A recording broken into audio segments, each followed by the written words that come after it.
Ladies and gentlemen, welcome to Rumble in the Jungle 17. I'm on commentary for tonight, Tyler Cashmere, and we are here at Trippin' Animals Brewing Company in beautiful Doral, Florida, and we are getting things started with the always evil, the always bone-chilling, invoked, the Desperado going to be in singles competition, and of course led side by side with Invidia, the High Priestess. They have had their hands full as of late with Agony and Skitz, this strange relationship with Ozzy Kilmeister. That really describes the Invoked perfectly. It's just, quite frankly, strange. It's hard to wrap your mind around what is Invidia's goals. How does she get these monsters? How does she corrupt all of these competitors that join her side? And his opponent.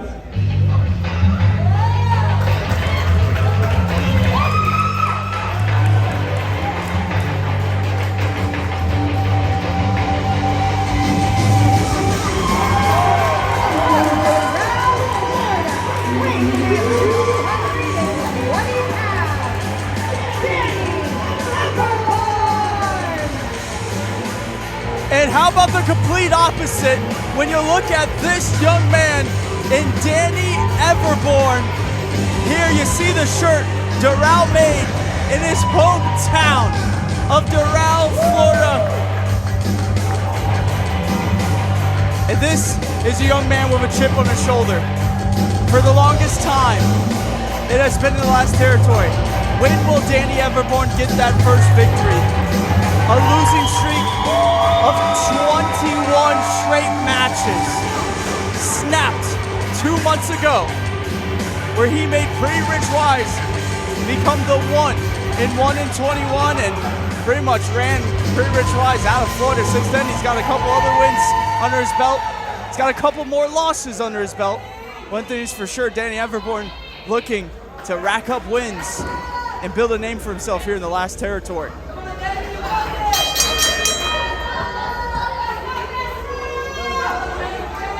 Danny Everbourne going to be out-experienced in this one and outskilled when it comes to mat wrestling as the Desperado, black belt in jiu-jitsu. A very dangerous man, at least once was a man with that pump kick just straight down the pipe for Danny Everbourne. I say once was a man because he used to be a man named Nick Turner. Then he got evolved with the Invoked, and Invidia completely corrupted him, destroyed his mind, and really had him go straight into this Desperado persona, so much that he is living it. He is the Desperado, as Danny Everbourne, though, showed off his agility, goes up, climbs the ladder with that drop kick. And another one from the young Everbourne. Boot to the midsection. Danny Everbourne now has got that front headlock, looking to turn to a suplex. And look at the power of Danny Everbourne. Lifting up the Desperado like it's nothing. There's two places you'll see Danny Everbourne. If it's not the CCW Training Facility, then it'll be the gym. This guy puts up impressive numbers, always working on his body, working on his strength. And you see it paying dividends right there as Turner went to the outside. Looks like he shared some words there with Invidia. I couldn't imagine what that conversation consisted like. And now what's the Desperado doing? Backing down, begging off here. Oh, and look, he tried for that low blow, and Danny Everbourne had it scouted. Oh no, sends him second rope though. Those eyes and that nose bounce off that second rope, and now this is very dangerous as the Desperado's in full mount, and he just rained down those right hands as Invidia evilly laughing, clapping, smiling, loving this.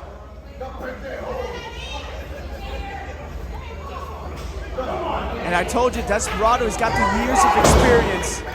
and he put it to good work there, catching Danny Everbourne off guard with that low blow attempt, sent him straight to that turnbuckle. Now it's just been all Desperado.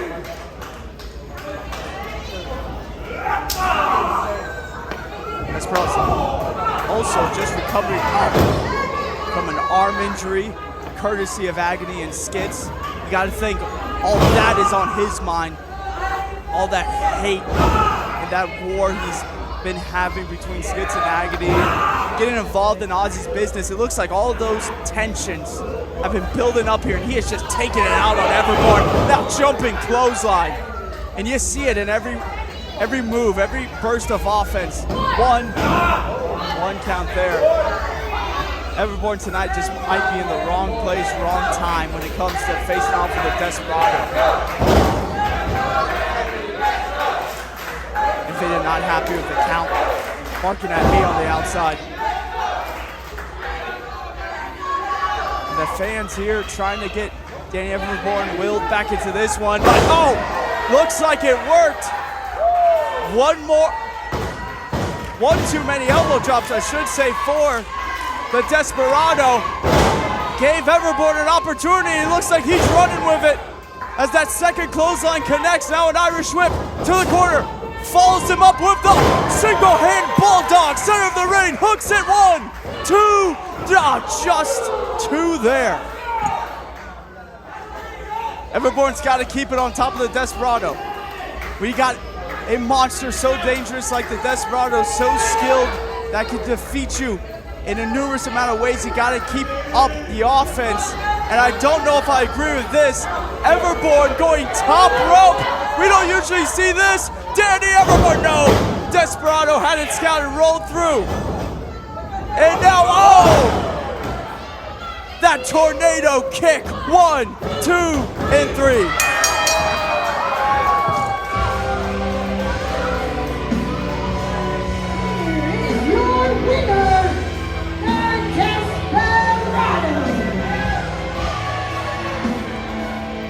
The Desperado, with Invidia by his side, was just a little bit too much for Danny Everbourne here at Rumble the Jungle 17. That deadly tornado kick, I mean, he has put out anybody that he hits it on, he has put their lights out. Just look at that face. He's just not all there anymore. And I think Invidia loves it that way. And it makes him even more dangerous.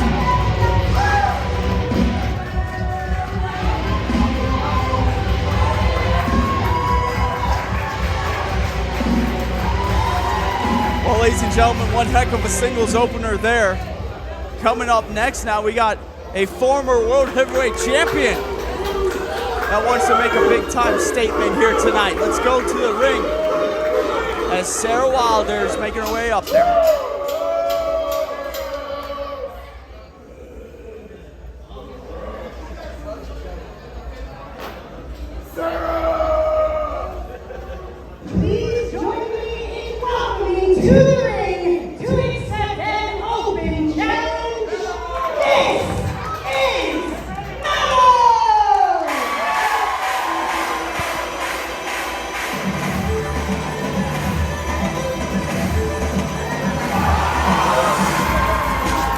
The former World Heavyweight Champion, the Bulgarian Punisher, the man who alongside Cha-Cha Charlie, Domino, and Maximus Khan defeated the King's Court in the Game of War, and it was Meto who got the King, Eddie Valentine, locked into that accolade and made the King tap out. And Meto has been locked in, laser focused ever since last week. He told me he only has one thing on his mind, and that's getting his hands on Eddie Valentine for one last time and recapturing that CCW Heavyweight Championship. He said he will go through anybody and everybody to do it.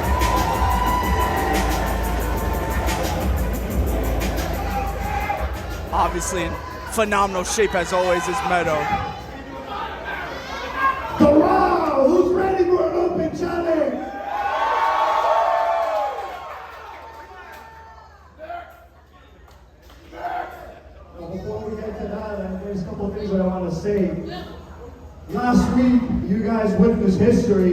when 8 of the top guys in this company walked in and battled it out to be called himself one of the best that this business has to offer. There's one more thing that you guys saw. At the end of that night, when I finally got my hands on that Burger King Eddie Valentine, and I crushed his sleeves, I broke his spine, and I made him tap out!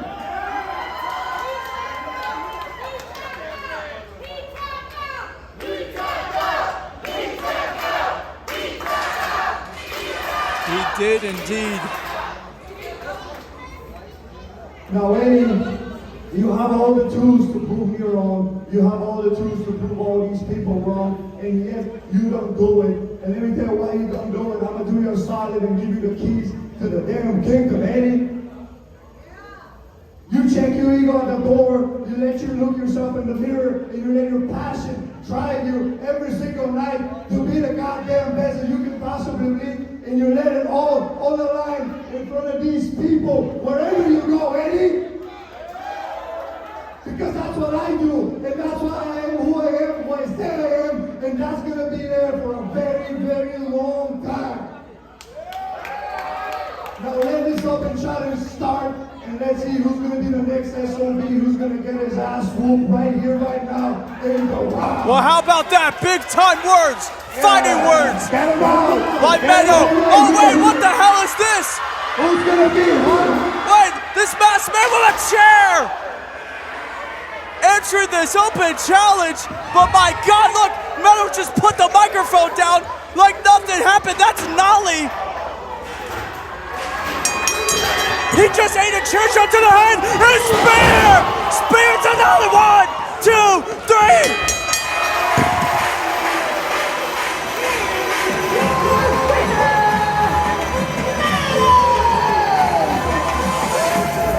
Well, this masked individual, I saw him backstage. He introduced himself to me as Nolly. I want to get some notes. He just brushed me aside. He looked to come and answer this open challenge on Meto. Meto eats 2 chair shots and then just spears the life out of whoever this masked Nolly is. Oh no. Nolly better hit the bricks, cause the Meto's coming with another spear!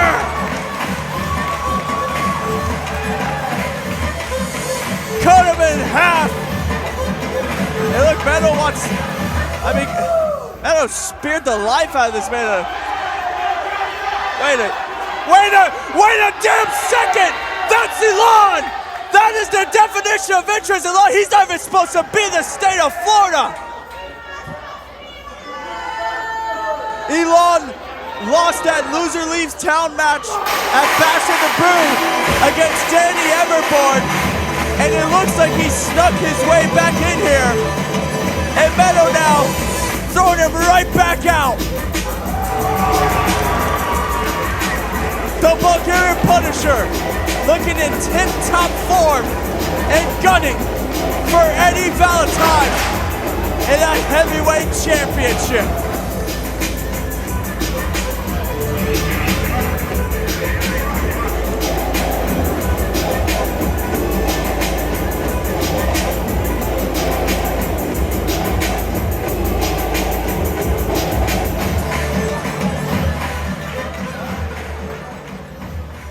With all this craziness, we still got a bunch of show to go. Let's head down to the ring. We are just getting started.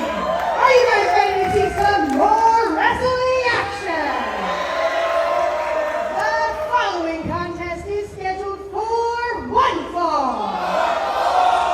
Introducing first.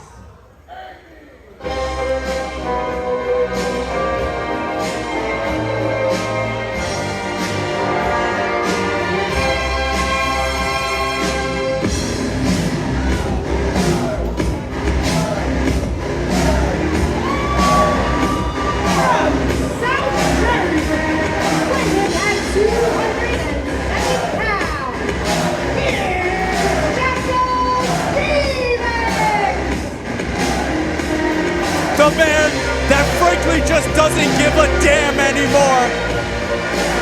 One Jackal Stevens saw them last week at Game of War. Tired of the King's Court, tired of Marvin Cruz and his antics. 9 repeated chair shots to Marvin Cruz. Did Jackal dish out? Then told the King himself, Eddie Valentine, to kick rocks and left the Game of War match, leaving the King's Court high and dry. The truth is convenient when rights are involved.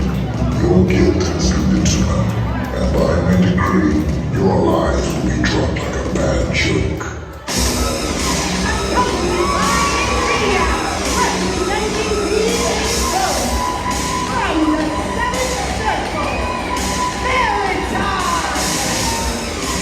Earlier in the night, Nick Turner getting a big win over Danny Everbourne. Invidia must be loving it right now as she is walking with her scarecrow.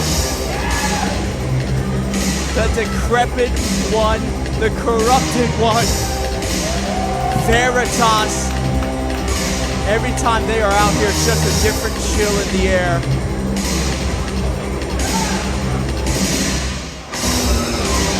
The smoke erupts from the mask. Veritas looking to make it a great night for his High Priestess Invidia and get this singles win over Jackal Stevens.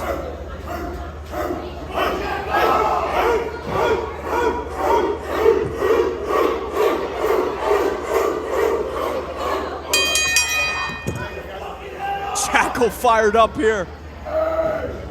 Get himself amped up to go right after Veritas.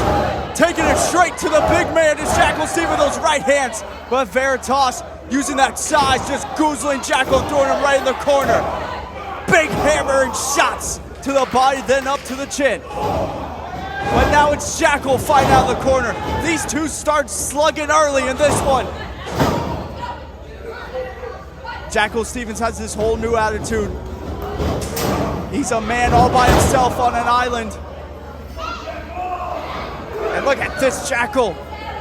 Not phased at all from Veritas.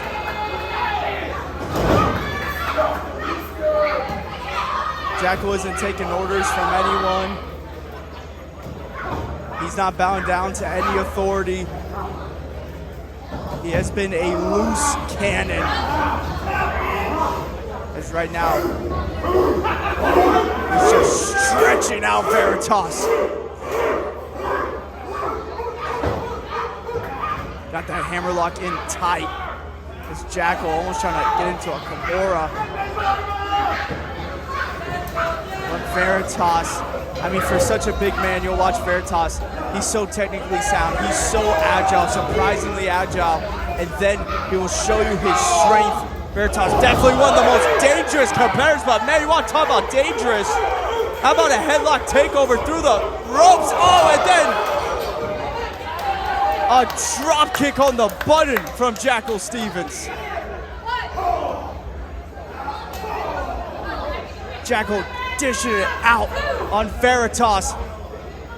Taking out all that pent-up anger against the King's Court, against Marvin Cruz, and trying to unleash it on Veritas. But Veritas, no stranger to being in a slugfest, being in just a brutal fight.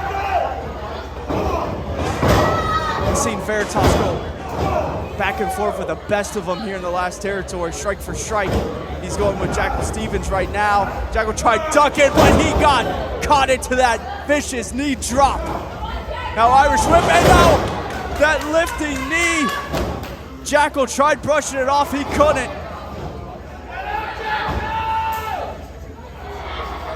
Now Veritas trapping that arm and trying to choke the life out of Jackal Stevens.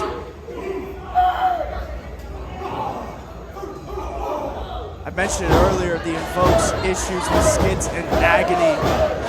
It's been a war of monsters. That has to be weighing on the mindset of Invidia and Veritas. It didn't phase Nick Turner. the Desperado, the former Nick Turner. Snap suplex by Jackal Stevens. And I'm mentioning all this, but to get down to brass tacks, he's got Jackal Stevens in there. And Jackal is on a roll right now, coming off the ropes, headbutt. Straight to that chest. Looks like this Jackal, but Veritas slipping that shoulder up.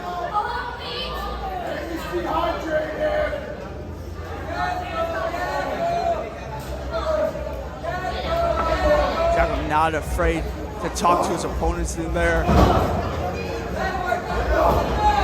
now right hands are traded, man, but Jackal's got a little bit more on him. And now stomping at Veritas once again. And send Veritas right back to the top turnbuckle. Pull him to the center, could be thinking, yes, Olympic slam. 1, 2, 3. Your winner, Jackal Stevens.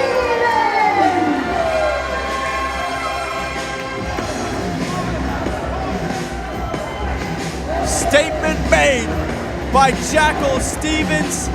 Emphatic victory here tonight over Veritas. Wait, what the hell is this? Marvin Qrow in the ring. Oh, what the hell? Marvin Qrow, I didn't even know he was here. Look at Jackal, just hammering away. Marvin Qrow just in his street clothes. I think he just ran in here. He is all over Marvin Qrow. Jackal's on him. He's trying to strangle Jackal. Jackal's fighting at him. 9 chair shots. It was Jackal turning his back on Qrow in the King's Court. Qrow is enraged, rightfully so.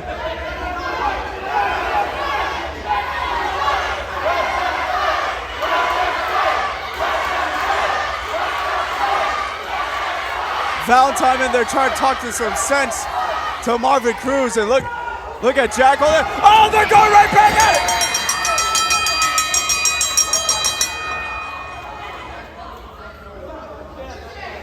And I mean, Marvin Qrow still all over Jackal Stevens.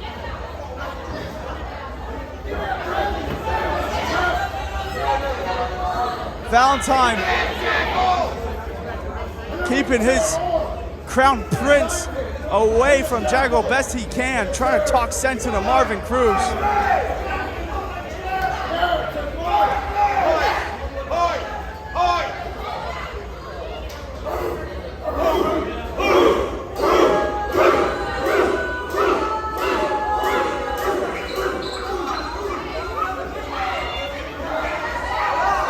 And look, we still got referees trying to hold back Qrow.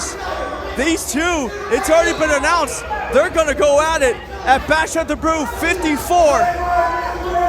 July 5th, Saturday, at the Tank.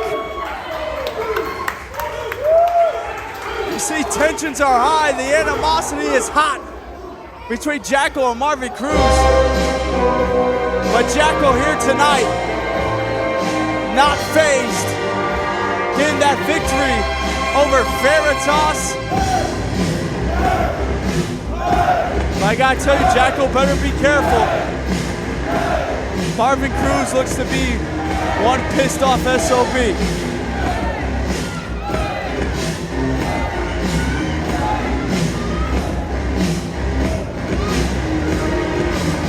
Well, tonight is exactly what we would expect from a Rumble in the Jungle show. Nothing but pure, unfiltered chaos. And we got women's action coming up now.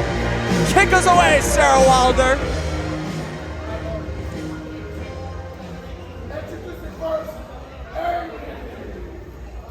Ladies and gentlemen, before we get into our next match, I would like to welcome a very special guest, color commentator.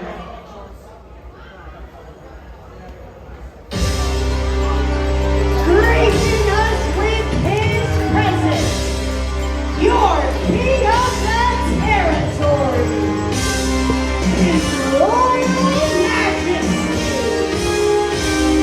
King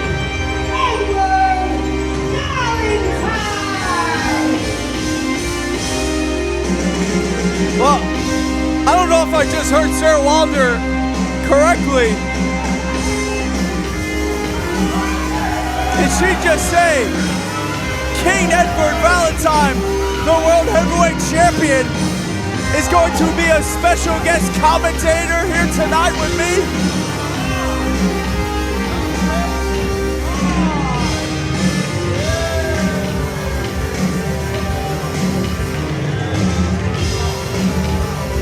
Well, this is news to me indeed.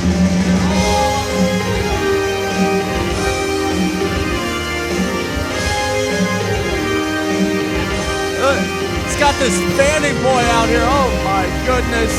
The Royal Hip Swivel. It's getting fanned down.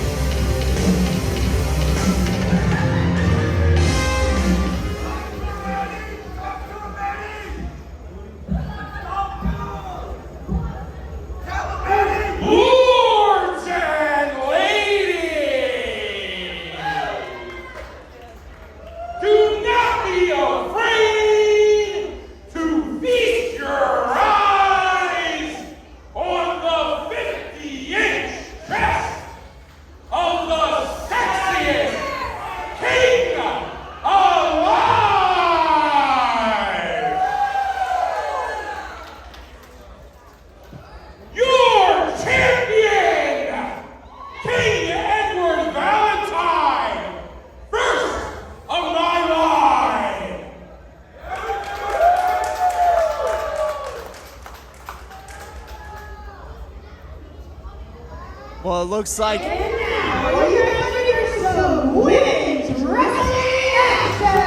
looks like the King is joining me here on commentary. Introducing first.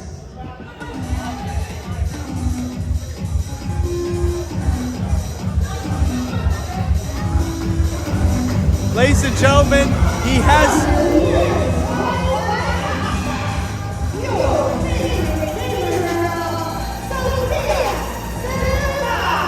my apologies to Sarah Wilder, but we have a king here at the commentary table, the CCW Heavyweight Champion. Eddie, this is a shock to me. I was not expecting you to come out here and join me on commentary. Don't be so shocked, Tyler. The king does as he pleases. The king does as he wills.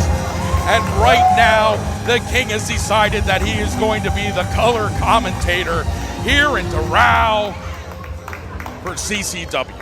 Well, it's an honor to have you out here. You are a busy, busy king, but we do have some excellent women's action to get to right now.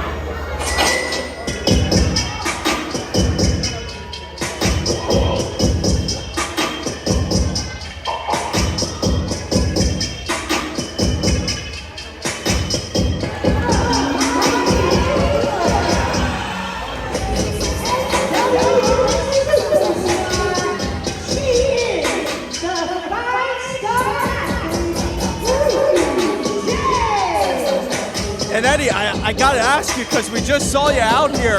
What is going on with Marvin Cruz? I mean, that has to be because of those chair shots from Jackal. I mean, Jackal, just give us your thoughts on that. Jackal turning his back on the King's court. Oh, I'll give you my thoughts, Tyler. My thoughts are the king does not forgive. The king does not forget. Marvin Cruz is out for blood. Marvin Cruz is out of control. He's looking for revenge. It's not quite the right time yet. Interesting insight, not the right time right now. They are scheduled. Bash at the Brew 54 to go one-on-one July 5th. Marvin Cruz and Jackal Stevens. But how about Ruthie Jay? She did not have a great game of war either, losing her CCW Women's Champion, putting an end to that historic reign. Now she's going into Bash at the Brew Eddie Bash 54. She is invoking her rematch clause to try to take on Nikki Blackheart again for that Women's Championship. You know, I'm really looking forward to Ruthie Jay regaining the CCW Women's Championship. I think what happened to Game of War, not only to me, but to Ruthie Jay, was a travesty of justice. Should never have happened. Ruthie Jay is the 5-star athlete. I've been working closely with her down at CCW school for the past couple of years, particularly on her offense, her stand-up striking. I think we're going to see some of that tonight. Oh man, went straight to the hair, did Ruthie Jay. And I think you and Ruthie Jay, there's a lot of similarities from what happened at Game of War. And the fact that you both were not happy campers at all come after Game of War. I mean, Ruthie Jay throwing around chairs, flipping tables, shoving staff and security. And then she has just been out for blood against Nikki Blackheart, but she's looking to get a big win over Sofia Sivan. And now Sivan is not a stranger to the last territory. She has a couple wins here. We've seen her a couple times. She just fresh off her tour in Japan. Oh man, what an elbow strike there. So this is gonna be a tough challenge for Ruthie Jay, but even a tougher challenge for Sofia Sivan, as now going for the roll-up. 1, 2 count there. We see Ruthie came out really aggressive. You can tell she's not in a good mood tonight. She's going to be especially vicious. Wow, look at that flexibility. And man, just dumping her right over, using those big legs. Now scooping up Ruthie is Sofia. And send her right down. And now going for a cover. 1, 2, but Ruthie Jay kicks out. And Eddie, you know Ruthie best. I mean, Ruthie has a lot left in the tank.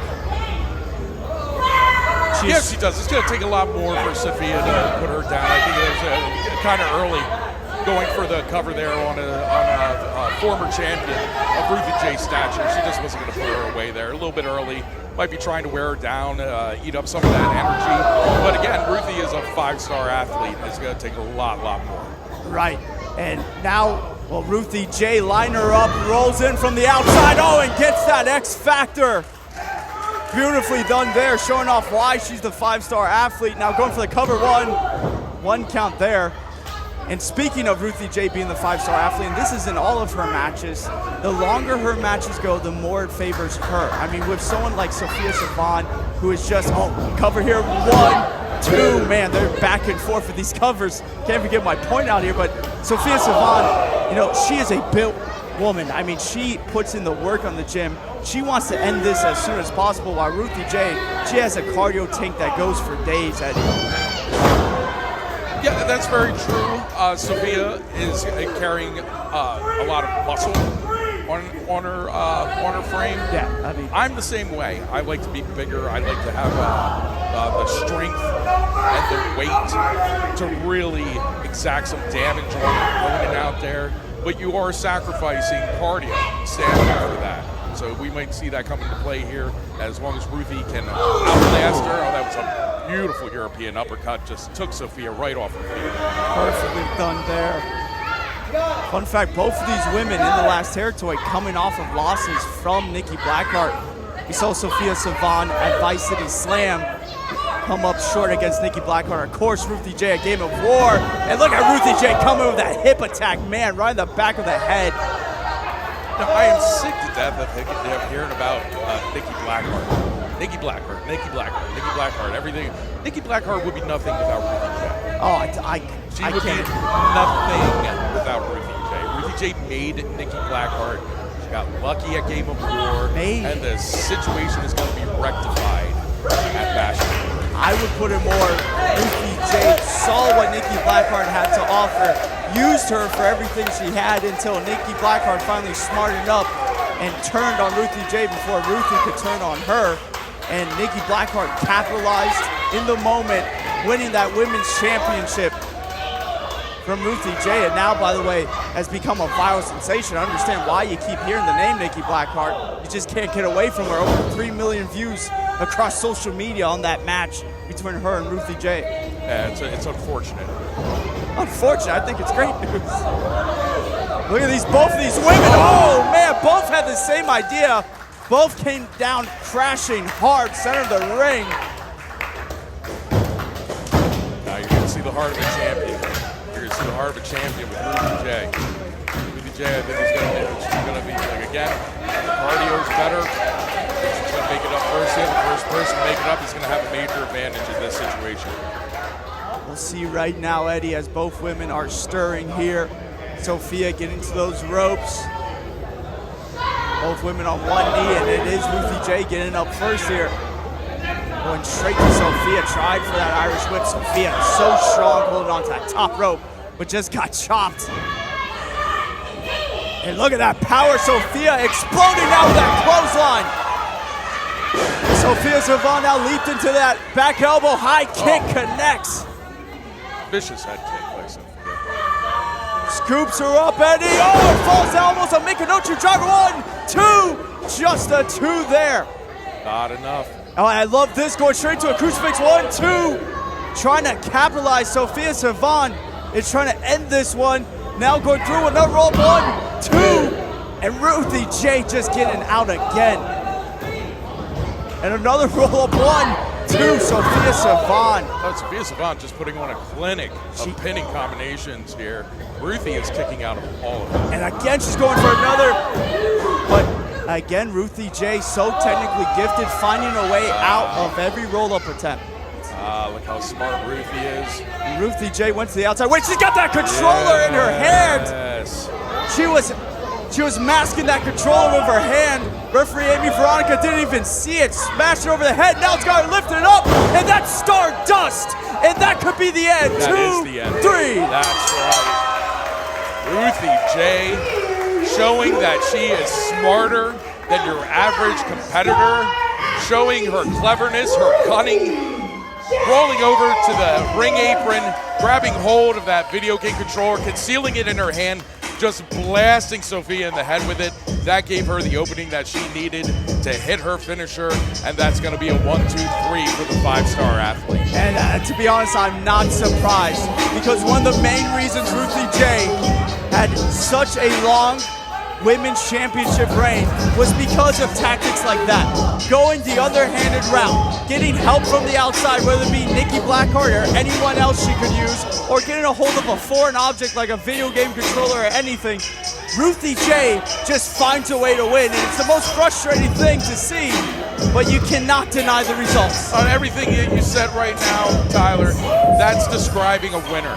That's describing a champion, and a soon-to-be, once again, champion.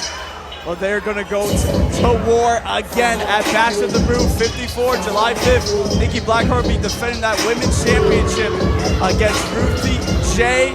Now coming up, we got CCW Cruiserweight Championship action. Let's go to the ring with Sarah Wilder.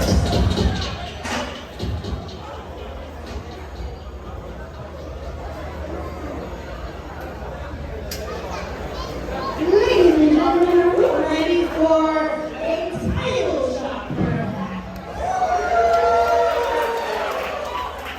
The following contest is scheduled for one fall. And it is for the CCW Cruiserweight Championship. Introducing first.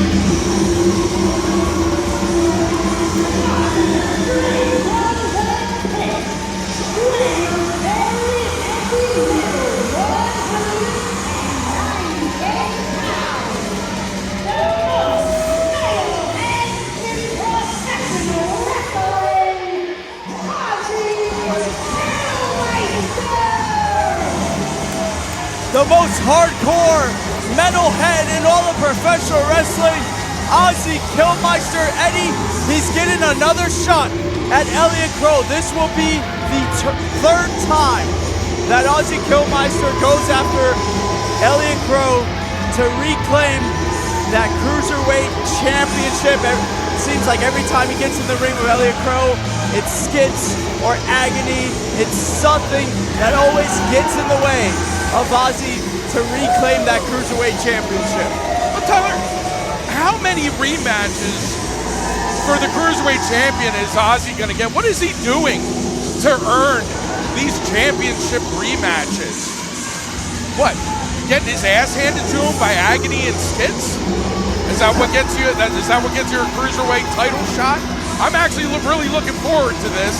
I'm looking forward to a real Cruiserweight champion, the most stashed, Elliott Qrow, to come out here and hopefully, finally, put an end to this headbanging moron once and for all. Well, I have an answer to the question you proposed. The reason he's getting another title rematch because people can't stop getting into the business of Ozzy Kilmeister. Skitz and Agony keep screwing over Ozzy at every corner. Well, and let me tell you from personal experience, that's enjoyable. That is enjoyable. It is enjoyable to put this guy down, and hopefully, you gotta.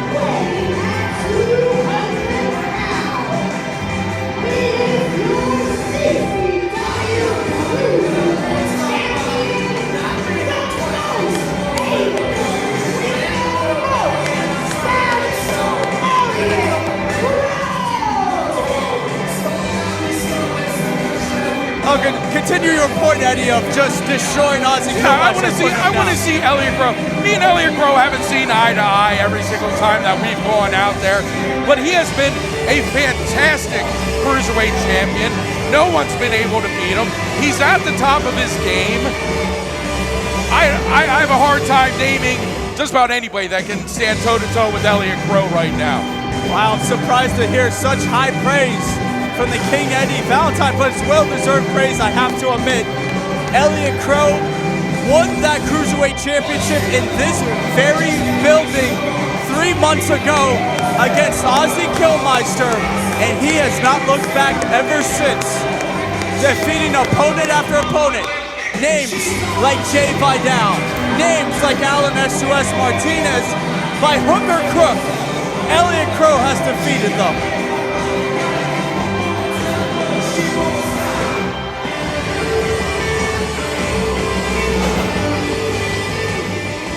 Qrow was voicing his frustration online about having to face off against Ozzy Kilmeister once again. He was there in the training facility. One of our young students went and told him this news. He super kicked one of the students for no reason, just telling him to do, and you're laughing. That's funny too. That's funny.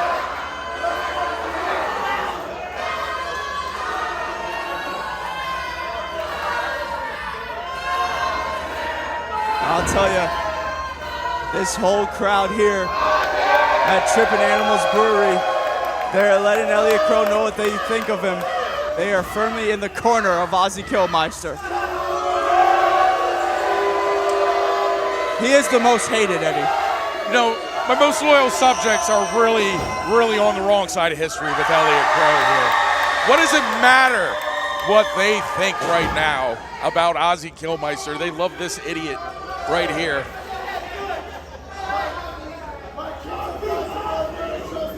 Our senior official, Bruce Owens, getting some love from the crowd here.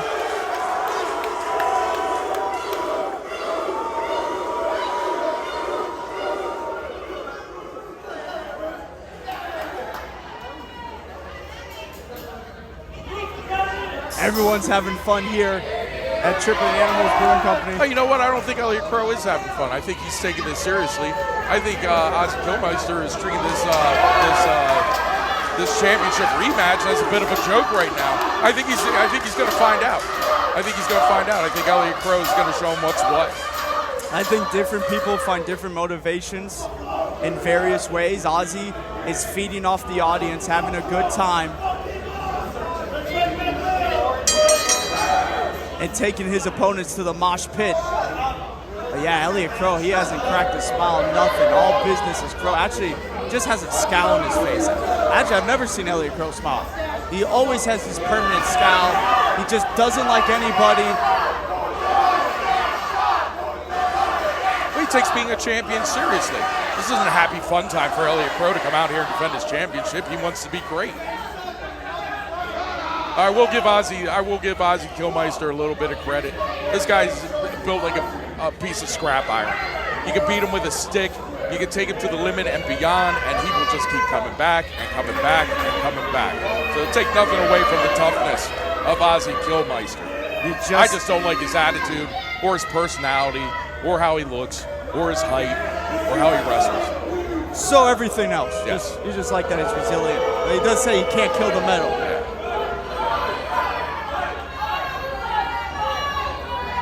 These two know each other so much. I mean, This is their third time just going after one another for the Cruiserweight Championship.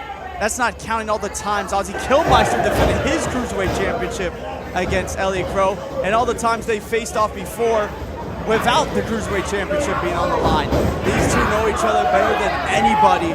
Expect a lot of counters, expect a lot of back and forth.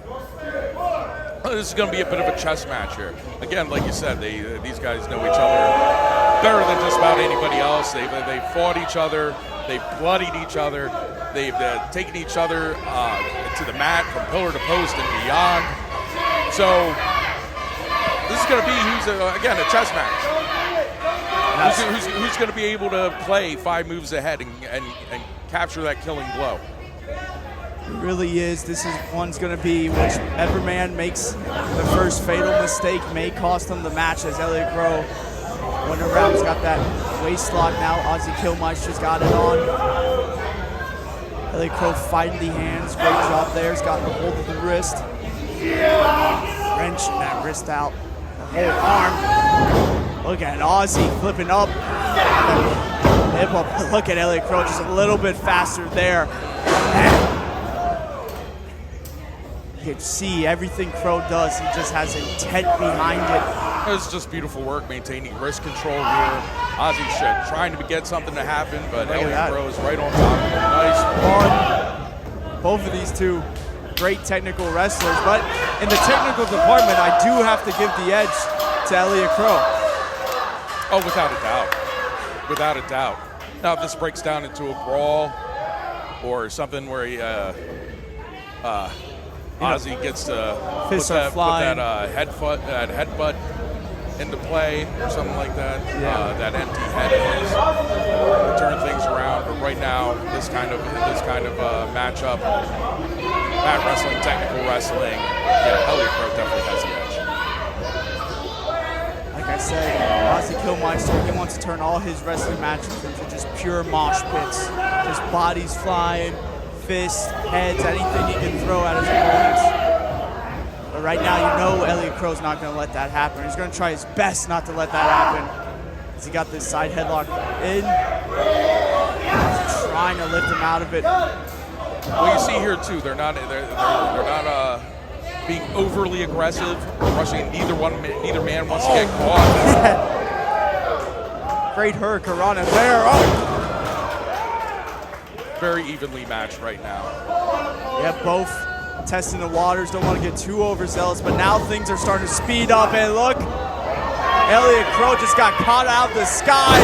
Body slam courtesy of the Macho Man, Ozzy Kilmeister. Now tried for that senton, but I told you he had it scouted. Did Elliott Qrow a drop kick? See, this is where knowing your opponent comes into play here. We're seeing the counters. Ozzy Kilmeister knows what Elliott Qrow likes to do. Elliott Qrow knows what Ozzy Kilmeister likes to do. And this is going to be catch as catch can.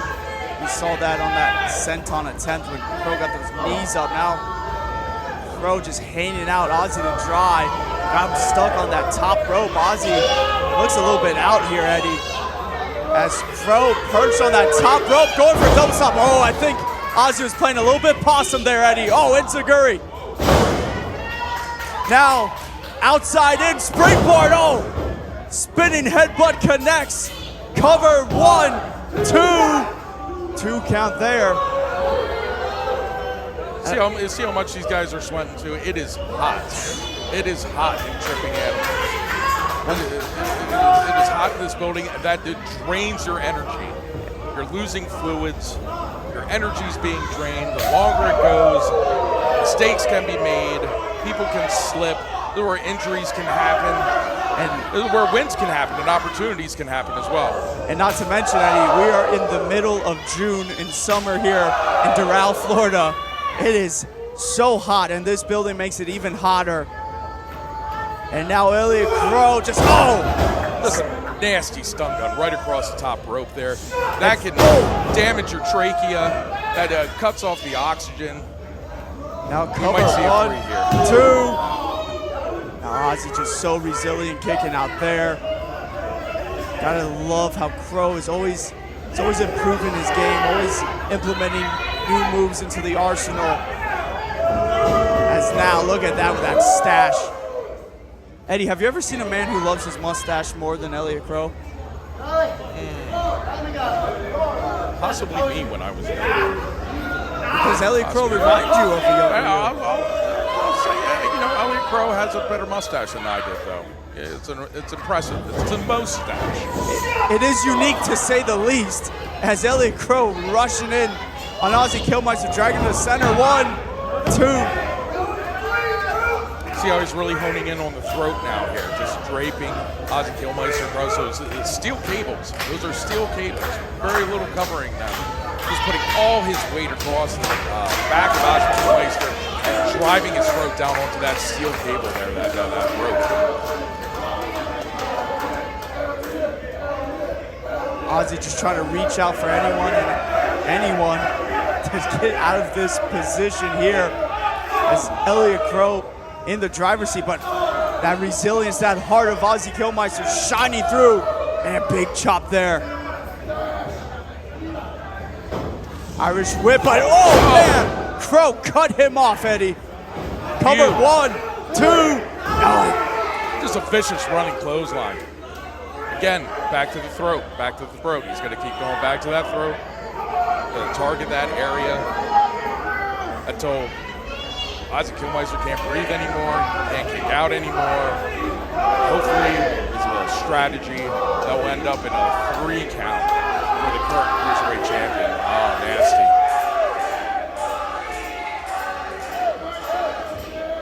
Knee lock here from Elliott Qrow, and a nice one too. He's got the, he had the arm blocked with the leg there. Ozzy seems to have gotten it out. And there goes the empty headbutts.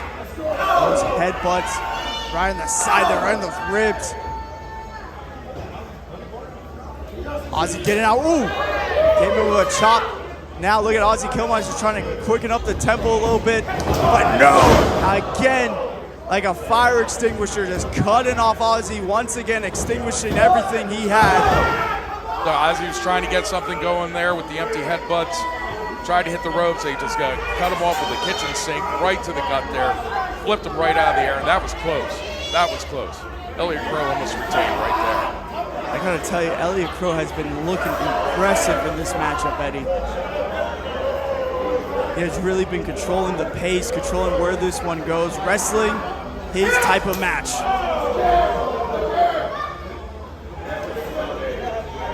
Elliott Qrow, he's in control now. He's taking his time, regaining his breath. It takes a lot of energy to lay a beating like that on Ozzy Kilmeister. Like I said, the guy's got almost no limits, like a piece of scrap iron.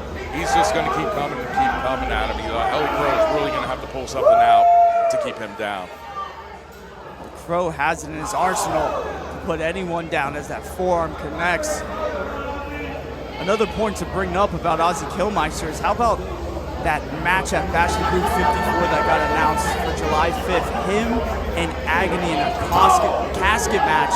And just about everything that has happened with him, Agony, and Skitz, that's going to be weighing heavy on the mental psyche of Ozzy Kilmeister. Well, here we go. Oh, well, never mind all that talk as Ozzy has fired up in this one. Was shaking off those blows now, coming off the ropes, but it's another back elbow. Yeah. That's it, Qrow. That's it, Qrow. But That's Eddie, it. I was saying, you got the crazy clown and the masked lunatic, and this guy, Ozzy Kilmeister, wants them in a casket match. I'm looking forward to watching Ozzy Kilmeister get buried. he already has. Watch get literally buried. Actually, I think I might be able to throw a ceremonial shovelful of dirt on that casket after that match. Jeez. I'd like to come out and be a part of that. I would be really happy to get rid of Ozzy Kilmeister. I'm sure you would. Ozzy Kilmeister, though, he is ready to bring the fight to Agony and Skitz, but right now, he's got to do something to get out of the grasp. Elliott Qrow has just been dominating this match so far. He's just been deconstructing him. And look at this. Moving from the throat. And now sitting down with that Boston Crab, Eddie. That's the lower back that stretching and tearing the quads, the ligaments in your knees and the ankles, and it just turning you into a pretzel. It is painful, exceptionally painful, exceptionally difficult maneuver to get out of. And look at the face of Ozzy. You can't kill the Meto as he's crawling to those ropes. He's got it. And look at Elliott Qrow, so smart, sitting down on it for those extra 4 seconds, getting right off of Ozzy Kilmeister. That's right, you do a lot of damage in 4 seconds, Tyler. Man, Ozzy looking worse for wear on the outside here. This is the 3rd time he's going after this Cruiserweight Championship against Qrow, but it is not looking like it is going his way thus far. Hey, every time he goes for that cover there, even if he doesn't get that 3, he's forcing Ozzy Kilmeister to expend energy in this heat.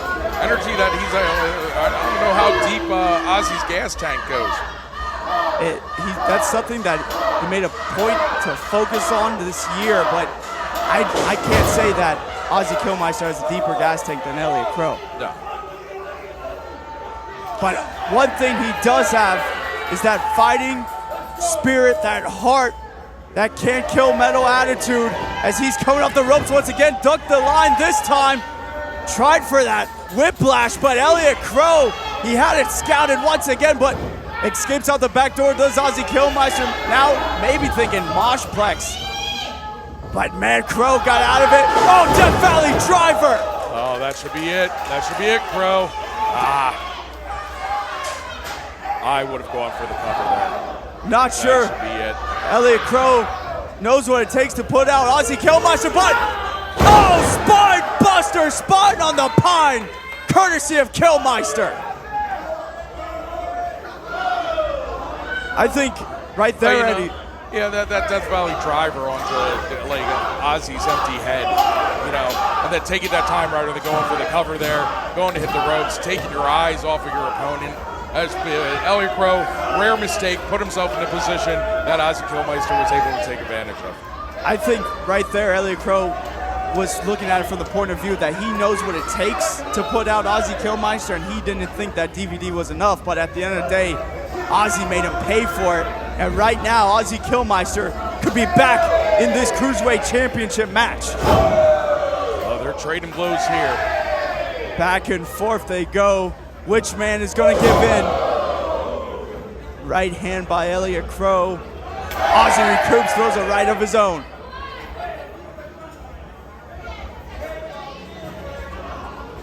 And Qrow falls up before him. Ozzy staggered, oh man. Come on, Qrow. Come on, Qrow. Hit him back, hit him back. Both men not giving an inch, man. Like a baseball bat. Yeah, that's a chop right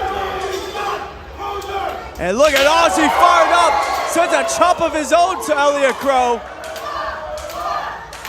I wouldn't willingly take these. I'm hoping that this is a strategy on the part of Elliott Qrow to lull Ozzy into a false sense of security, but he's absorbing a lot of punishment if that's the case. And we're seeing it right now by Ozzy with that discus forearm. And now Ozzy sending out Elliott Qrow to those ropes, looking for a clothesline. Wild miss, super kick on the button, one of the most dangerous kicks. 1, 2, 3, oh!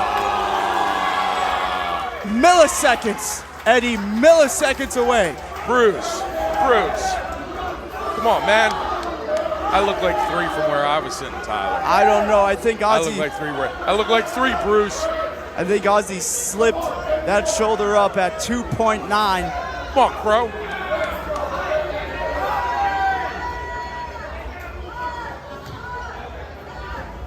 Now Qrow's got to be thinking, what is it going to take to put out Ozzy Kilmeister? What am I going to have to pull out of the bag? Hooking up Ozzy now. Maybe thinking for that fisherman suplex. Yeah, some sort of fisherman buster. Suplex. Oh, but wait, Ozzy! Oh! Whiplash! Whiplash connects! That's how he won the Cruiserweight Championship. 1, 2, 3, oh! 2.9 this time from Qrow. That's a champion right there. That's a champion. Digging deep. To Ozzy. That's to Ozzy. That's a champion digging deep right there. Champion digging deep. Elliott Qrow. Again, from experience. those empty headbutts, that empty-headed ripcord headbutt, those hurt. Those hurt. Those will make you see stars. Eddie, I couldn't even tell you who else has kicked out that whiplash. Not too many people. As Ozzy is looking for it again. Going whiplash. No. Qrow fighting with everything he's got. Barely holding on to that Cruiserweight Championship. Now getting a combo. Oh, head kick there. Looks like he just scraped him with the head kick. Oh, yeah, you are correct, Eddie. As Ozzy just exploded out of the cannon. Wait a damn second. It is Agony. Oh, just throw the referee. Oh, no. Got him hooked up. And he's got a choke slam. Yes. Yeah, Agony. Yeah, toot him up. Toot him up. What do you mean, yeah, Agony? Just cost Ozzy Kilmeister his damn match. Yeah. What is it going to take? It's a coffin match. We're going to see it July 5th. But why? What does this do? Why does costing Ozzy Kilmeister the Cruiserweight Championship, ending this match this way, how does that help Agony and Skitz? Can you explain to me? That breaks his spirit. That's breaking Ozzy Kilmeister's spirit. Here's Ozzy Kilmeister. He thinks that he's going to become Cruiserweight Champion once again. It's within his grasp, or so he thinks. And then it's just ripped away. It's ripped away by Skitz and by Agony, and it's going to crush his spirit going into Bash at Qrow. Once again, Skitz and Agony screwing over Ozzy Kilmeister. That's it, Qrow. Yeah.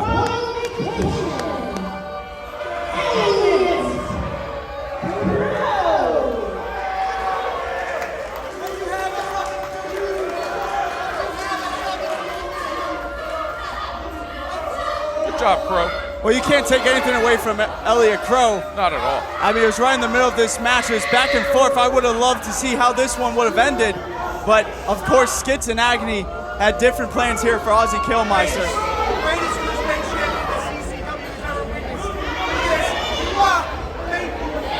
It's a mustache right there. The most hated with the mustache, Elliott Qrow, walking out of here due to Ozzy Kilmeister getting disqualified thanks to Agony. And, you know, it is going to come. It has reached that point where it is going to be Agony and Ozzy Kilmeister, July 5th, Bash of the Brew 54, that casket match. And either Ozzy's going to be leaving that casket or Agony's going to be leaving that casket. But I hope it's the end.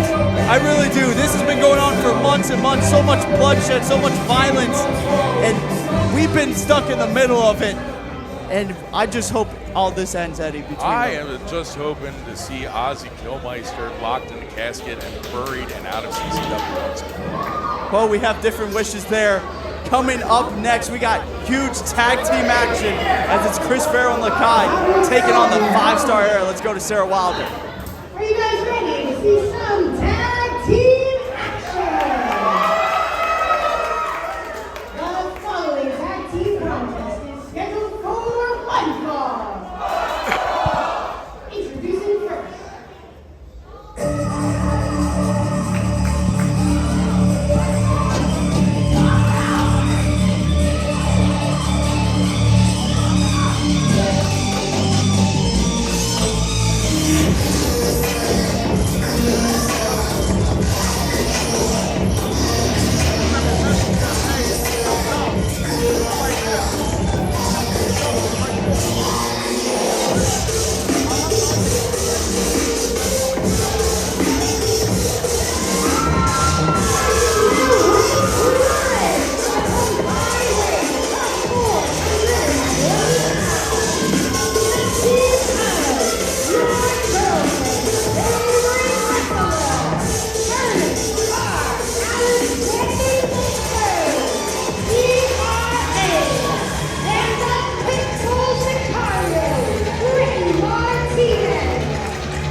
The hottest tag team in CCW right now, 5-star era. But Eddie, they have been... I'm going to disagree with that, Tyler. I think that hottest tag team in CCW That moniker belongs to the Night Riders. That moniker belongs to the King's Court. How about Alex Chamberlain and Eddie Valentine? That's the hottest tag team in CCW right now. Well,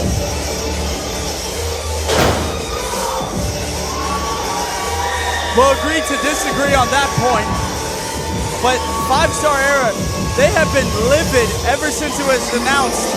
The tag team champions, Stallion Rogers and Matt Riddle, they will be coming back to CCW to defend those CCW tag team championships at our next Conquer Kissimmee show, but it will not be against 5-Star Era. It will be against Cha-Cha Charlie and Maximus Khan. And their opponents. They want those tag team championships in the worst of ways.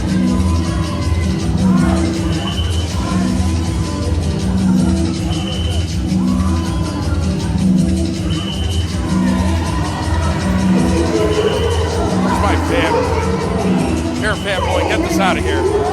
I don't want this in front of the championship.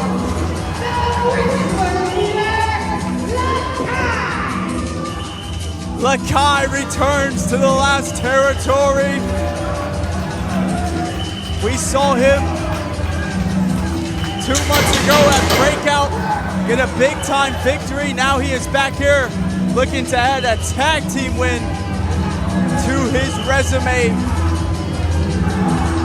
Lakay has found a lot of success in the past here in CCW. Lakay is a scary, big, monstrous Haitian. That mask that he wears is terrifying. I'm sure it has some sort of significance, but I'll tell you what right now.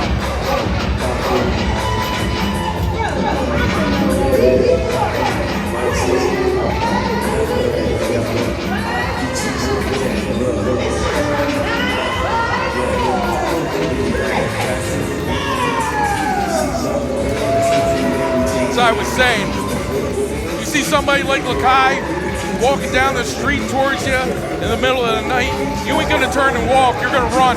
You're gonna run for your life. You're gonna run the opposite direction, that is for sure.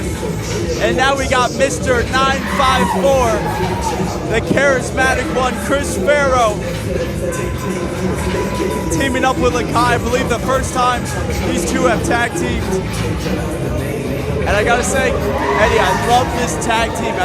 A pure combination of strength and power combined with speed and agility. I would say one of the best heavyweights with one of the best cruiserweights. Yeah, this is a really good tag team, actually, looking at it. You got Chris Farrow, former Cruiserweight champion. You got Lakay, former champion. You got the size and the strength. You got the agility of Chris Farrow. The thing that you don't have is the experience of teaming together for a while. So it'll be interesting to see how they work together and see if this is a viable tag team going forward in CCW. I'll be honest with you, Tyler, I don't like any of these guys. I don't like any of these guys. I don't like fighting any of these guys. But if you put a gun to my head and made me choose, I honestly, I'm kind of looking forward to Lakay and Chris Farrow eating up 5-Star Era. It would be a big time win. I mean, that would throw 5-Star Era's momentum out the window, and Chris Farrow and Lakay would take their spot. I mean, they would be right up there for challenging for those tag team championships, while 5-Star Era on the other side, they want to try to get straight through Chris Farrow and Lakay and get right back in line for those tag team championships to try to get revenge against Stallion Rogers and Matt Riddle.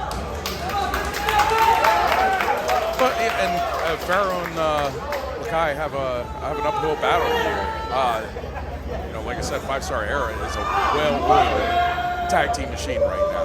They are just coming off of a tag team title run in which they only lost to Matt Riddle and Stallion Rogers. They've beaten everybody else. So they're a small break in the momentum, you might say. Personalities aside, you can't take anything away from their ability to win matches and win championships. Yeah, both men with a combined 30 years of experience between ERA and Ricky Martinez. They've been friends since the very beginning, have been even better tag team partners. Now this might be a strategy here with Farrow and Lakay. You notice how Chris Farrow is in the ring right now, working with ERA. And I would have Farrow out there first. Lakay's bigger, a lot stronger. For him to move around in there, let Farrow eat up that energy. Let him wear down 5-star energy now before he comes in. Let's see how this comes in. Great stride from there. As right now, Chris Farrow working that wrist, but ERA just rolled through it now. Tried for a hip toss, but Farrow lands on his feet. Now Farrow's coming off. No hands, Hurricanrana. Tried for a wild strike, did Farrow.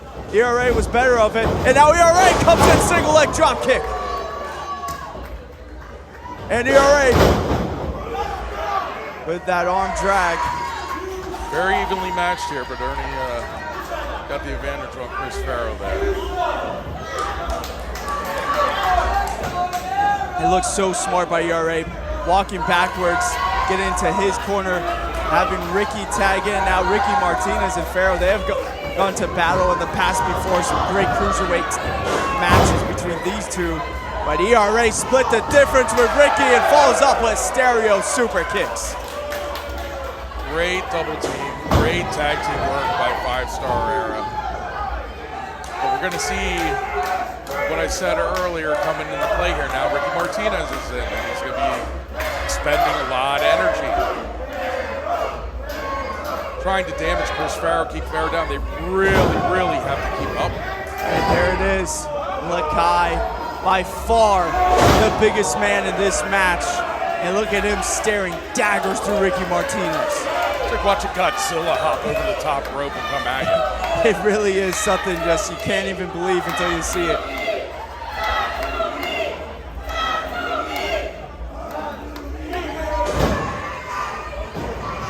And Ricky, I mean, he is put together, but he just cannot compare to the size of Lakay. Look at Ricky Martinez hightailing it out of there. That's not a bad strategy. Just run, you run.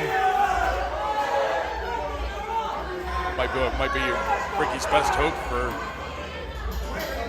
trying to pick up a win or gain an advantage over Lakay. Just run away. And look at that, Lakay draws the line in the sand. ERA tells him to suck it. I don't know if 5-Star Era is clowning on Lakay. Lakay will eat you. I don't know. Not very smart to make it angry. 5-Star Era, though, they love to have fun in there and try to get under their opponent's skins. I think it's a little bit of mind games, Eddie, trying to get Lakay a little bit emotional, get him off his A game. Why, so he can eat him? Well, I'm not going to agree with that strategy. This is Lakay isn't a guy that I ever get in the ring with and sit there and think, hey, I'm going to clown on this guy and see how angry I can make him until he kills me. Well, so far, you have been calling it absolutely correctly because Lakay keeps just throwing ERA around. But look at that. Lakay got caught up a little bit too much in the moment. Oh, wait, double goozle. He's got Ricky and ERA, but they break free. Double chop, soul blood kicks. Kicks down the midsection, now coming off the ropes, but Lakay sends him straight down. This is a big double clothesline by a massively strong individual. Now he's got Ricky Martinez up, carrying Ricky like he's nothing as Lakay goes to his corner. Chris Farrow gets a blind tag. Down goes Ricky, and now Chris Farrow outside springboard elbow drop. And so far, Eddie, this has been one hell of a tag team display by the first team of Chris Farrow and Lakay. They're really surprisingly how good Chris Farrow and Lakay are working together as a team right now. Their timing is great. They're in and out at the right times. Enough time for Chris to recover. Enough time now. Lakay is on the corner here. He's going to be ready and fresh when it's time for him to come in. Oh man, Farrow out of nowhere with that drop kick right on Ricky. Now Ricky rolls to his corner, getting that tag. Arm drag there, courtesy of Chris Farrow. I am Chris Farrow in control of this one right now. ERA and 5-star era might not make it. And how about the tag team scene here in the last territory? Just completely stacked with the Knight Riders. You got 5-star era, still maybe the South America Alliance, but on top of it all is Stallion Rogers and Matt Riddle. How about we throw Chris Farrow and Lakay into that mix? I mean, just an unbelievable tag team scene. Yeah, the tag team scene recently just got really, really interesting here, particularly since Alex Chamberlain and the King, the Black Knight and the King have entered it. You're going to see a lot of big things happening in the tag team scene here very, very shortly. A lot of big changes. And look at this. ERA all over Farrow, but I think Farrow had an awkward landing there, Eddie. That looks like he may have hurt his knee. That's bad. That's bad for Chris Farrow. That's a major part of what he needs to get his offense to work. Yeah, Farrow's trying to push through the pain. He's not a big. Chris Farrow's not a big like stand toe to toe and throw punches with you kind of guy. You kind of take his legs out from under him, cutting out a big part of his offense, his ability to defend himself. Look at this, ERA just pie facing Chris Farrow, saying you better go tag him. And look at Farrow with a forearm, not listening to ERA. Look at the face of ERA. He is not happy at all, and he warned him, just tripping up those legs of Farrow, now hammering down on Chris Farrow. Well, I think ERA was like, was he telling Chris Farrow to go tag in the guy? Yeah, he was he being nice? They're ridiculous. No, I don't like these guys. Now, this is more like it, but why would you give him the opportunity to go in there and tag in his partner to begin with? I think he was giving fair warning, saying, I don't want to go after your leg, but I will. Why not? He's in the ring. He's continuing to compete. Why give your opponent the opportunity to go and tag? Why even give him that opportunity? Oh, and look at this. ERA of Voldal throwing that leg straight to the ring post. Oh, he's taking advantage of it now. That was the main thing, Eddie. He was telling him, I'm going to take advantage. He was just giving him that warning. But Chris Farrow... No, you don't give people warnings. Let me tell you, Tyler. You don't give people warnings when you're about to do something to them. It's the dumbest thing I ever heard. Cover one.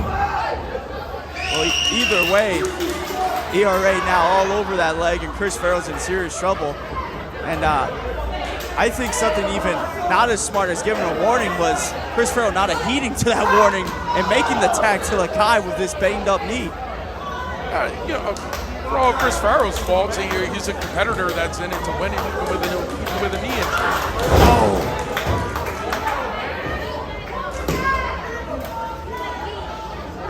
He's fighting through a lot of pain right now. They're firmly in control. Ricky Martinez, that is a nasty leg DDT right there.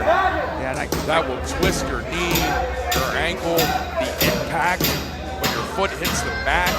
It's exceptionally painful. I can tell you Ricky Martinez is as forgiving as ERA. Look at that, going straight into a Boston Crab. Did you see the power of Ricky? I was just... Oh, you see, Ricky Martinez is just built like a brick shit house. He is strong. He is a strong man. He looks like $1 million in there. I mean, and he is twisting Chris Farrow into a pretzel. He keeps going backwards. Chris Farrow's feet are going to be next to his ears. I mean, Ricky Martinez lives in the gym. He's a bodybuilder. He enters bodybuilding competitions and wins them. And now he's trying to break Chris Farrow in half, trying to tear his knee right off the bone. Now, oh man, straight to the top turnbuckle. Ricky Martinez sent Farrow. Lakay starting to get emotional, starting to get frustrated on the outside watching this. As the match has been going along here too, 5-Star Era have been doing a much better job of isolating Chris Farrow. Now they're bringing him back to their corner, keeping him on that side of the ring. I think they were looking a little sloppy with that earlier on, but now they're really isolating him, trying to keep him away from his own corner there. But Mr. 954 finding a way, trying to fight. Oh, but look at that, just a beautiful toe pick. Took Chris Farrow straight down. Now it's got the ankle lock. ERA was scrambling there. See how sweaty everybody's getting too in the seat and everything. It's easy to slip out of a hole. Great point. Easy to slip out of a hold, and it's a lot harder to lock one in. It looks like he's got that ankle lock in tight. Farrow in immense pain as his ankle almost getting twisted right off his leg. Farrow trying to leap, trying to jump, crawl. And man, ERA just put him right back to the center of the ring.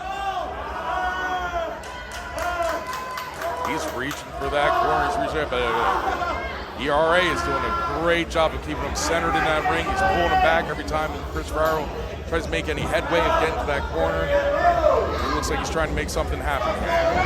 Farrow trying to get up on the other foot, trying to turn around. Now he did, pushing off ERA.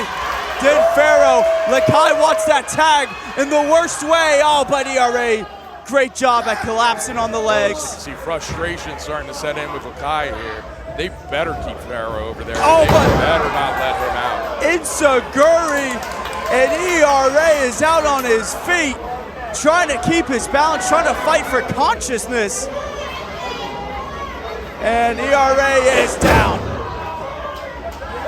Farrow still holding on to that knee. He is going the right direction though. He just needs to reach out.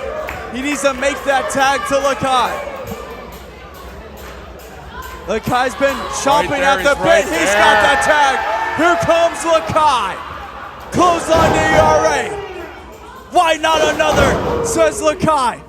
As now he picks up ERA. Irish whip. Oh, try to go for a flip over, but ERA had it scouted. Oh man, backbreaker straight to the knee.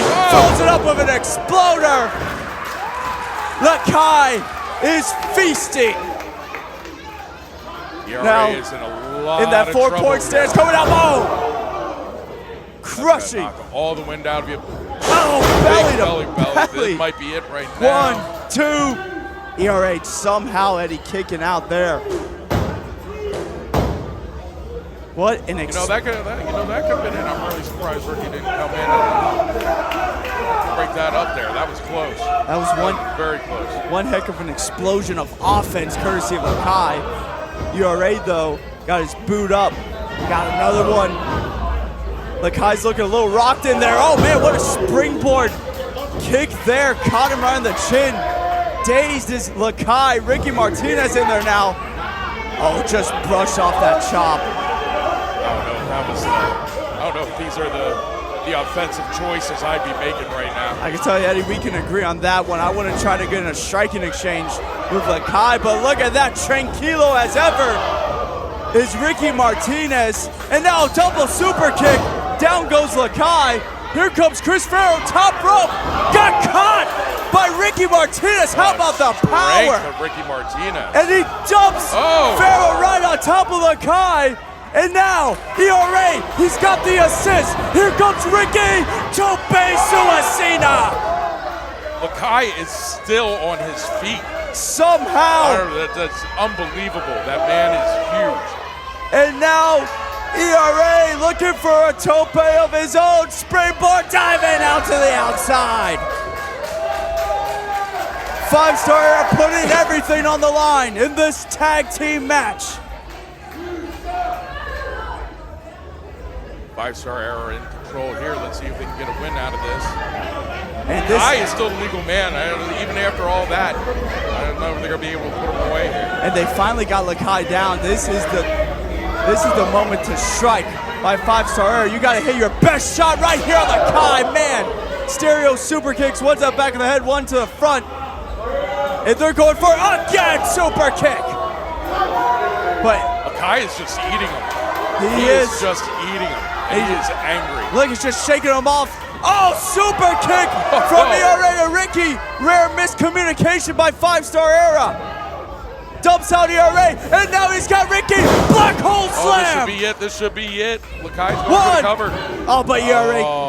Man, how quick was ERA on that one to get back in and break it up?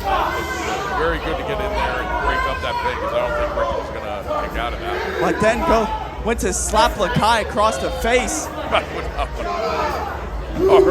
Lakay said he's gonna break ERA, but ERA suckers him in, lowers down that top rope.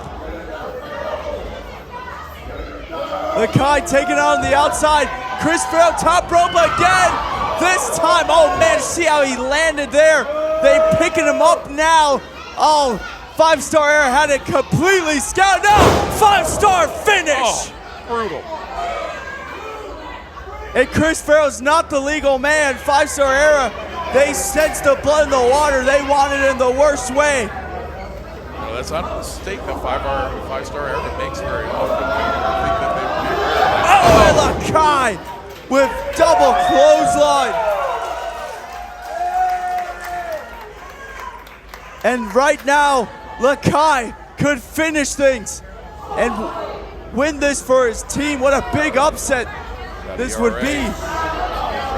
ERA posted up on that top turnbuckle there. He's got his hand around his throat. He's got him cruising. Oh wait, thumbs in the eyes. That's a way to get out of that. Oh, soul blood kick. Now a pump kick and a leaping neck breaker. And here comes the ERA frog splash. Cover. 1, 2, and 3.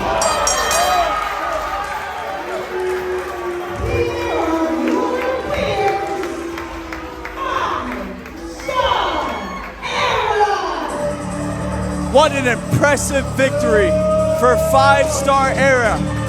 Rare miscommunication in this match, rare mistakes, but they still got composed and overcame Lakay and Chris Farrow. They cut off Lakay at every corner, and then they had all of Chris Farrow's high-flying offense scouted, Eddie.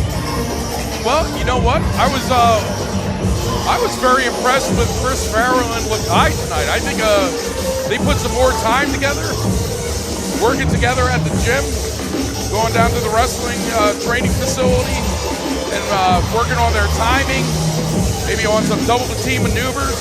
And I think they could be a real force in the CCW tag team division. 5-star Era, I would say, might want to get a bit more on the same page and get a little bit more on the ball if they're looking to win those tag team championships back.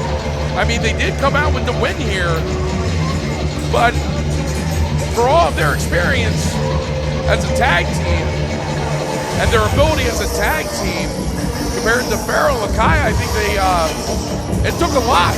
It took a lot for them to beat Chris Farrow and Lakay. I would think that they might have beaten them a little bit quicker here tonight.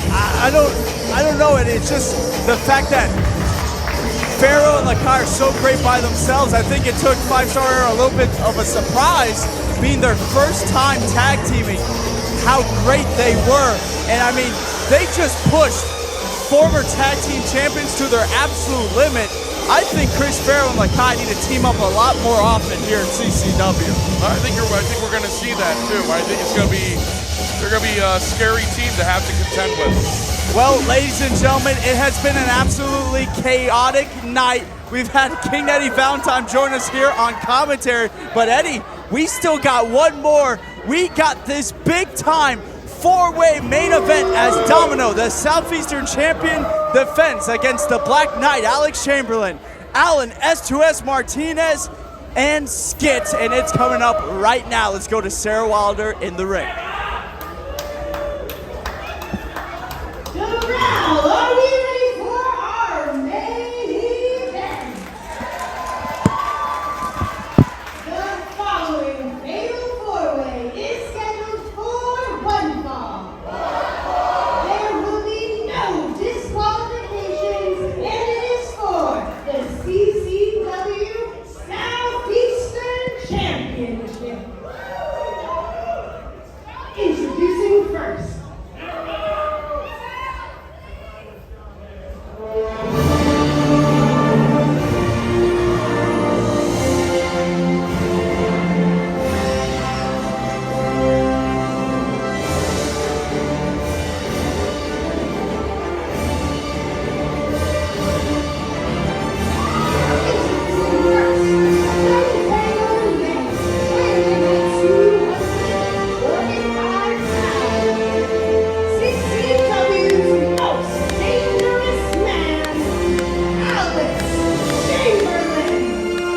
The most dangerous man in CCW, Alex Chamberlain, looking to avenge that Game of War loss, looking to take that Southeastern Championship away from Domino and bring it right back to the King's Court.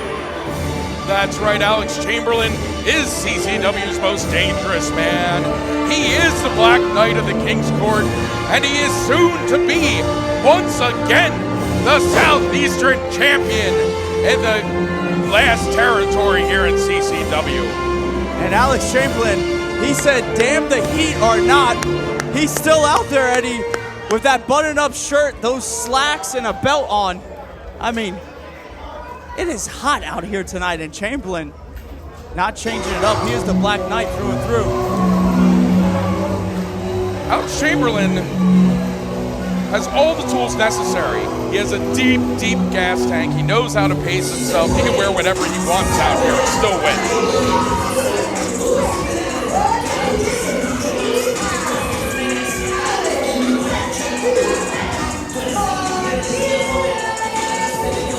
Alan S2S Martinez, the leader of the CCW movement.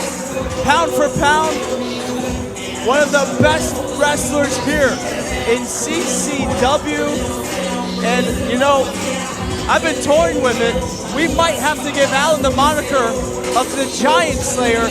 And this year, Eddie, Alan S2S Martinez has defeated AJ Francis and Big Trouble Ben Bishop. Two men that are almost 2 feet taller than S2S and outweigh him by over 150 pounds. Well, you know, that was an incredible win by Alan Martinez. You can't take anything away from Alan Martinez as a competitor in terms of all the South American Alliance guys. The one I dislike the least.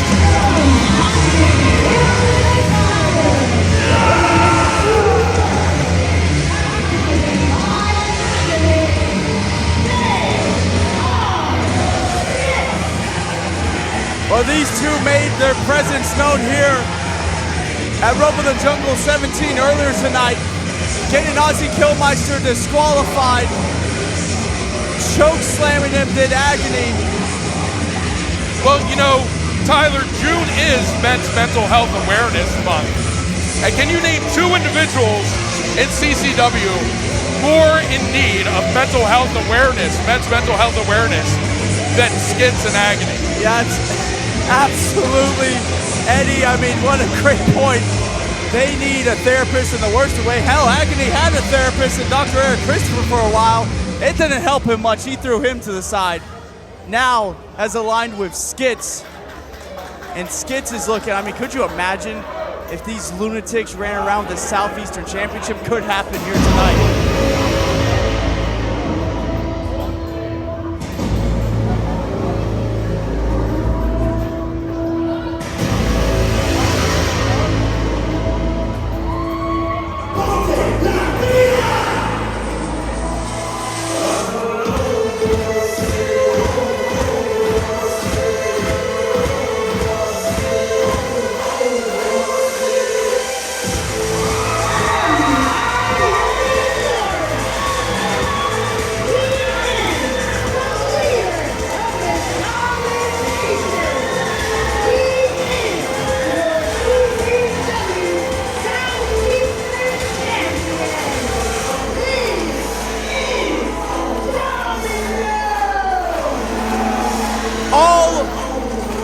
Tripping Animals Brewing Company has become unglued as their champion, the Southeastern champion Domino, is out here for Rumble the Jungle 17, ready to go against these 3 men, ready to put it all on the line. 295 days as champion. You know Domino has been looking to reach that 305-day mark with that Southeastern championship. Estúpido, das de mierda. Eddie, you and Domino have a lot of history, especially in this building. I mean, it was about 4 months ago where you concussed Domino here at Rumble in the Jungle. You hit him with that sexiest DDT with a chair wrapped around his neck. That's the least of what Estúpido is going to get from the King's Court. Been noticing what I've been doing to this guy for the past year, Tyler. That's not the first concussion. It's not going to be the last concussion. I'm taking this guy out before he has a chance to get anywhere near me or this heavyweight championship. He will never, ever hold this CCW Heavyweight Championship as long as I'm alive. I've been concussing this guy for a year. I want you to come back in 10 years and see what kind of career this guy has. Because he ain't going to be champion. He's going to be lucky to be a vegetable by the time I'm through with him. Gee, I mean, big words there by the King, Eddie Valentine. Grabbing a hold of that Southeastern jig.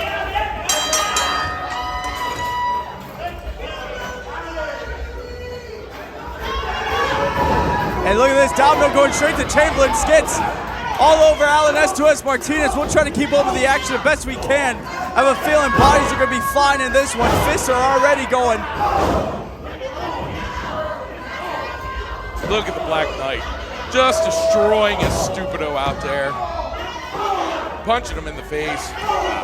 Yeah, this, like we've been saying, like King Eddie sitting next to me, he's been having a lot of issues with Domino, the whole King Court has. Oh man, tilt-a-whirl head scissors by Skitz onto S2S. Now Skitz following up. Skitz on the outside, always trying to choke the life out of S2S. Oh, right hand by Chamberlain. I'm keeping an eye on the Black Knight here. I really want to see him win this Southeastern Championship. I think tonight is his night to regain it. Just driving fist into the ribs of a stupido over in the corner there, right in front of all his people. That's what I love to see. That's the most dangerous man alive.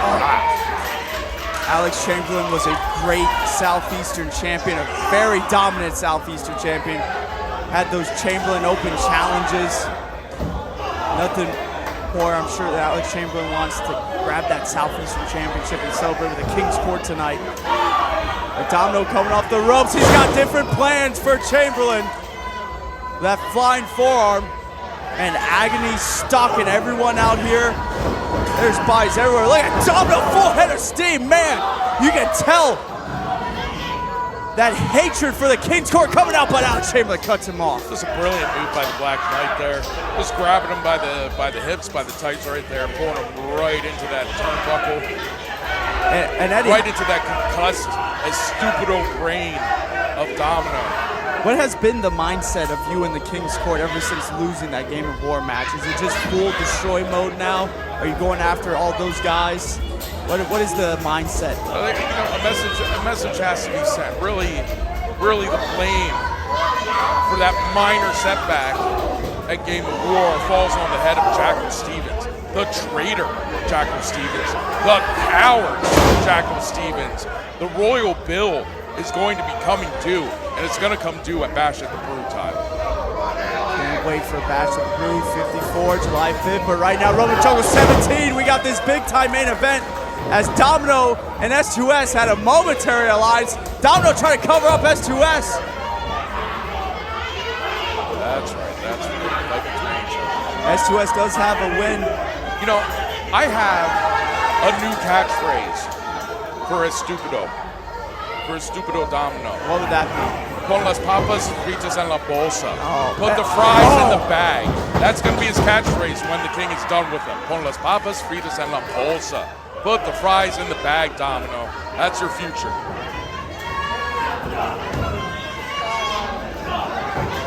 So much hatred between you and Domino. Chamberlain all over Domino. Skitz, though, has been looking impressive. Look at this. Oh, just hating him up to dry, did Alex Chamberlain. Snap here by Skitz onto S2S. Oh, and a boot straight to the back. Maybe we'll see a momentary alliance between Skitz and Chamberlain. Don't go fight the clown, Alex. Don't go fight the clown right now. Oh, backbreaker. Followed up by a flying top rope elbow drop. S2S might be done. 1, 2, and just like that, that momentary alliance is done. As Chamberlain is pulled off Skitz, and Domino also going in there to save his championship. And Domino, this may be, he may be the highest risk of him losing that Southeastern Championship. He doesn't even have to get pinned, Eddie, to lose that championship. He's got a 75% chance of losing, right? Yeah, I mean, the odds it's a not good in his chance. favor. Now we move turn. Alex's 25% Oh, what the chance hell? to Now, what the hell is 100%. this, Eddie? Yeah. He's got a damn lead pipe. He's choking out That's Skitz. what we're talking about right now. That's what we're talking about. Get him, Alex. Put him in a body bag. Put him in a body bag, Alex. And now going to work on S2S. Everything's legal in a 4-way match. Oh, nothing referee Bruce Owens can do about this. That steel bar. Yeah. Got this pipe, Yeah, this that's bar. it. Now we've got to wrap the rope. Oh, it's side Russian leg sweep. Yeah, that's it, Alex. 1, That's it. 2, S2S. Get out of here, Alex. Get out of here. I'm not surprised. The Black Knight the first to bring a weapon into this match, but look at this. S2S has got a hold of it. Oh, straight to the body. Man, that steel crash against the ribs, but Alex Chambers just snatched it out of S2S. He braked him with it, Eddie. Oh, yeah. Oh, and you got that sadistic smile on your face. That's it. That's it, Alex. Domino trying to fight, trying to get that pipe out of his hands. Oh, Why straight to don't the mess body. with the Black Knight? This is why I brought Alex Chamberlain into the King's Court. Man. This is what you're seeing right here. Not just his viciousness, not just his ability in the ring, not just his ability to fight, but his counsel as well. Alex Chamberlain has a mind like a steel trap. Oh, but look at this. Domino got that pipe away from Chamberlain. Oh, it's suplex there. Well, I think Bruce should get that pole out of there now. Oh, now he needs to get the pipe out. Yeah, I think, well, it's really not fair for Oh, now it's not Stupido fair. to use it. Yeah, Well, that's right, Domino that's right. throwing the pipe down. I don't agree with that. You should have started swinging for the fences for it, but Domino wants to try to get it done the right way as he plants Skitz with a double nines cover. 1, 2. That's Oh. it. That's it, Alex. Good. Right, Stupido. Eddie, in a match like this, how does a competitor isolate another competitor to get a pin? Because we've already been seeing so many breakups on these pinning attempts. Well, this kind of match, it helps to be more fluid. It's very hard to plan for 3 other guys and 3 other styles of wrestling. There's a lot of things going on. You have Agony out here on the outside. This is where being able to adapt to chaos and thrive is the kind of skill that you want to have. The ability to adapt and change directions at the drop of a dime. Great points there. Well, there goes the King. He dropped some great knowledge, and now he's outside. Come on, Eddie. Why do you got to get involved in this one? Everything completely legal, but they're mugging Domino out here. Is this why you're on commentary? Just dishing it away at Domino. The King's Court and Eddie Valentine always have a plan. As Skitz and S2S are trading blows in the middle of the ring, Eddie Valentine is just dishing away with these body shots. Now goes to the head. S2S, Insuguri to Skitz. Domino is out here on the outside. And look at this. S2S top rope, cross body to the outside. Are you kidding me? But Agony, he's got a hold of S2S, threw him right to the ring post. Well, everything is broken down here. King's Court effectively taken out. S2S effectively taken out by Agony. Mandible Claw is in. Agony's in the ring. We could have a new champ here. He's got Domino goozled. He's thinking choke slam. Look, just talking to Domino. Tell him he's gonna end it. Telling him that Skitz is about to take his Southeastern Championship. They're taking their time with it. They don't even care. They have this match won. But oh my God, Ozzy Kilmeister! Oh, low blow to Skitz, ducks the line. He took the rebound. Bound to the head to Agony. And Domino looking for Domino effect. 1, 2, 3, oh!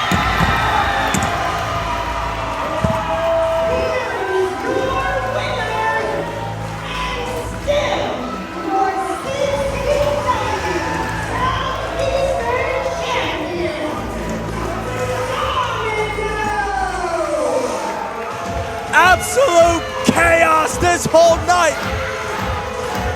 And you only could imagine a main event to follow up a night like this. and then followed suit. Eddie Valentine in front of me jumped off commentary, assaulted Domino and Chamberlain. S2S flies off the top rope, taking them out. Agony takes out S2S. Then they're about to steal it from Domino, and Ozzy makes the save.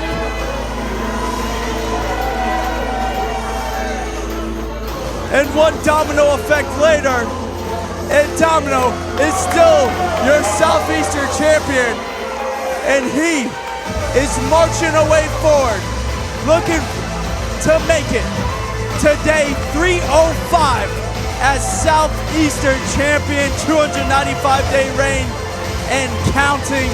Ladies and gentlemen, what a night, what a show here at Rumble in the Jungle 17, but that does it all for us tonight. I have been Tyler Cashmere. Thank you to Eddie Valentine for joining me on commentary momentarily.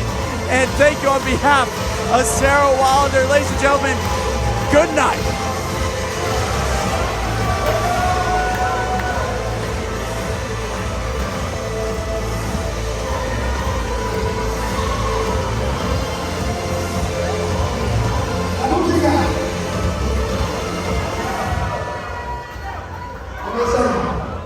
Not only is it hot, but number 3, I'm not gonna lie, I was a little scared for a second.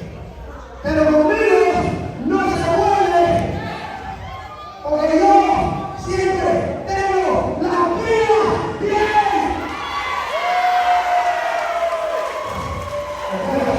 Okay, one more thing. Miami, Doral, we like to party, right? Like to party, right?